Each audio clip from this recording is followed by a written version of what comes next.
আমাদের ইয়াং জেনারেশনের মধ্যে হার্টের সমস্যা নিয়ে খুব একটা সচেতনতা নেই। এটা কারণ হচ্ছে যে আমাদের মাইন্ডসেট। আমরা মনে করি যে হার্টের অসুখ মনে হয় ৬০ ঊর্ধ্ব মানুষেরই শুধু হয়। আমার আমার হার্টের অসুখ হওয়ার সম্ভাবনা নেই। এটা কিন্তু আসলে এখনকার বর্তমান সামাজিক এবং হচ্ছে যে আমাদের যে পারিপার্শ্বিক অবস্থা, সেটার উপর কিন্তু আসলে ভিত্তি করে বলা যায় যে এখন সেই সিচুয়েশন নেই। কারণ আমরা প্রচুর পরিমাণে হচ্ছে জাঙ্ক ফুড, ফাস্ট ফুড, তেল চর্বি, ভাজা পোড়া জাতীয় খাবারে ইউজড হয়ে গেছি। আপনি যদি খেয়াল করেন যে মোড়ে মোড়ে আপনার হচ্ছে যে ভাজা পোড়ার হচ্ছে কার্ট আছে, তারপরে বিভিন্ন পিজা শপ আছে, আপনার হচ্ছে বার্গার, চিকেন, সেগুলো তো আছেই।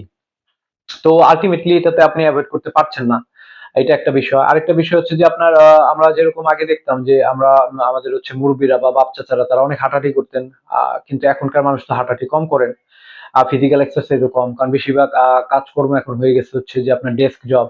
সো আল্টিমেটলি যেটা হয়েছে কি যে যেটা আগে আমরা মনে করতাম যে ৬০ বছর পার হলে যেটা হতো সেটা এখন ইয়াং মানুষদের মধ্যেই দেখা যাচ্ছে। আমরা ৩০-৩৫ বছরের মানুষের মধ্যেও দেখা গেছে যে হার্টে ব্লক বা হচ্ছে হার্টের বিভিন্ন ধরনের অসুখ পেয়েছি।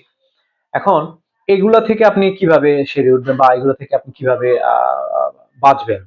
সোজা বাংলায় কথা যে আপনাকে প্রথমত আপনার লাইফস্টাইল চেঞ্জ করতে হবে। আপনার হচ্ছে বাইরে খাওয়া-দাওয়া এগুলো কমিয়ে নিয়ে আসতে হবে। দ্বিতীয়ত আপনাকে হাঁটতে হবে অনেক। হাঁটতে হবে কারণ আমি তো সবসময় একটা কথা বলি যে আপনার রিক্সা ভাড়া আগে যেটা ৳২০ ছিল সেটা হয়তোবা ৳৪০ হয়ে গেছে। সিএনজি ভাড়া যেখানে আগে ৳১৫০ ছিল সেটা ৳৩০০ হয়ে গেছে। কিন্তু আপনার হাঁটার দাম কিন্তু একই রয়ে গেছে। অর্থাৎ আপনি যদি ৳২০ র রাস্তা হাঁটেন, আপনি কিন্তু বেসিক্যালি ৳৪০ সেভ করলেন। সো হাঁটতে হবে। হাঁটাটা জরুরি। হাঁটা শিখতে হবে। আস্তে, আস্তে হেঁটে, হেঁটে আপনার হচ্ছে হাঁটার আ আ ক্যাপাসিটিটা বাড়াতে হবে। আর আরো একটা ব্যাপার হচ্ছে অনেকে মনে করেন যে আমি যদি অনেক বেশি হাঁটি আমার সময় নষ্ট হচ্ছে। এই কথাটাও ঠিক না। কারণ আপনি যদি যখন হাঁটবেন বেসিক্যালি হাঁটার সময় কিন্তু প্রচুর আপনার হচ্ছে যে মানুষের ক্রিয়েটিভিটি বা ইনোভেশন এগুলো কিন্তু জেনারেট হয়।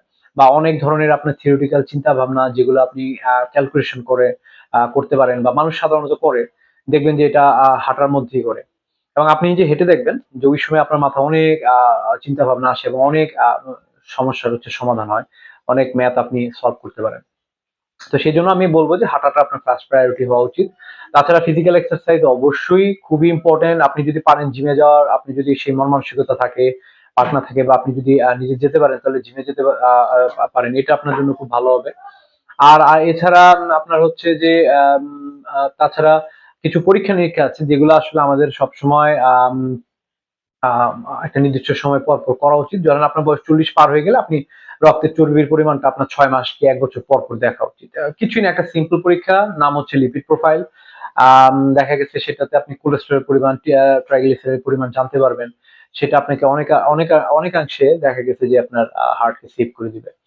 তো আর এমনিতে যারা একটু বয়স হয়ে গেছে বা যারা মনে করেন যে আমার হার্টের সমস্যা থাকতে পারে, সাধারণত আপনার খেয়াল করবেন যে আপনার হচ্ছে সিঁড়িতে ওঠার সময় দোতলা ৩ তলা ওঠার পরে আপনার খুব বেশি কষ্ট হয় কিনা, আপনার বেশি জোরে, জোরে নিঃশ্বাস ঘন হয়ে আসে কিনা, আপনার হচ্ছে বুকে চাপ ধরে কিনা, এই জিনিসগুলো খুব ইম্পর্টেন্ট।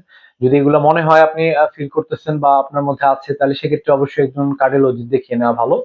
আরো কিছু পরীক্ষা-নিরীক্ষা করে নেওয়া নিয়ে প্রিকশন নেওয়া ভালো।